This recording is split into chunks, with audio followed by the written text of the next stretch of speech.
அமெரிக்காவின் பென்சில்வேனியாவில் உள்ள கெட்டிஸ்பர்க் நகரத்தில் பிரபலமான அமானுஷ்ய புலனாய்வாளர் டான் ரிவாரோ கடந்த வாரம் தங்கியிருந்த ஹோட்டல் அறையில் மர்மமான முறையில் இறந்த நிலையில் கண்டெடுக்கப்பட்டார். இந்த சம்பவத்திற்கு சில மணி நேரங்களுக்கு முன்பு அவர் வழிநடத்திய டெவில்ஸ் ஆன் தி ரன் என்கிற பேய் சுற்றுலா நிகழ்ச்சியை அவர் நடத்தியிருந்தார். இந்த சுற்றுலாவில் உலக புகழ்பெற்ற அனபெல்லா எனப்படும் சபிக்கப்பட்ட பொம்மையும் காட்சிக்கு வைக்கப்பட்டது. ஆனால் அதிர்ச்சி அளிக்கும் வகையில் ரிவேரா இறந்த ஹோட்டல் அறையில் இருந்து அனபெல்லா பொம்மை காணாமலும் போனது.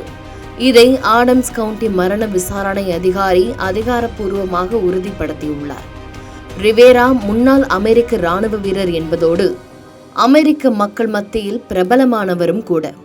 இதனால் இவரது மரண செய்தி அனைவரையும் அதிர்ச்சிக்கு உள்ளாக்கியது. 1970ஆம் ஆண்டு ஒரு நர்சிங் மாணவியிடம் வந்த அனபெல்லா பொம்மை தொடர்ந்து அமானுஷ்ய சம்பவங்களுக்கு காரணமாக கருதப்படுகிறது.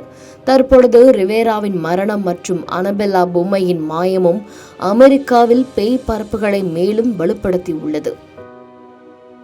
யார் அந்த அனபெல்லா பொம்மையை வைத்திருப்பார்களோ அவர் நிச்சயம் மரணிக்கப்படுவார் என்று திரைக்கதைகளிலும் பல்வேறு கட்டுக்கதைகளும் கூறப்பட்டிருந்த நிலையில் இவர் கடைசியாக பேய் சுற்றுலா நடத்திய நிலையில் அனபெல்லா பொம்மையை தன்னுடன் ஹோட்டல் அறையில் வைத்திருந்ததாகவும் காரணம் எதுவுமின்றி திடீரென்று அவர் மரணித்திருப்பதாகவும் கூறப்படுகிறது.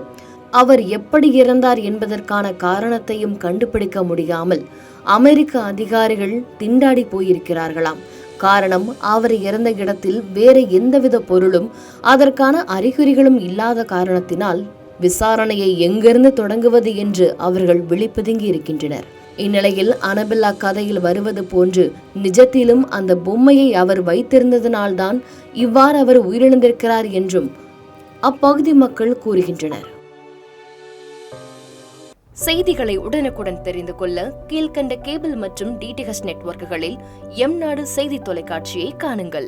பாதகம் செய்பவரை கண்டால் நாம் பயம் கொள்ளலாகாது பாப்பா. மோதி மிதித்து விடு பாப்பா, அவர் முகத்தில் உமிழ்ந்து விடு பாப்பா. அண்மை செய்திகளை உடனுக்குடன் தெரிந்து கொள்ள இணைந்திருங்கள் எம்நாடு தொலைக்காட்சியுடன்.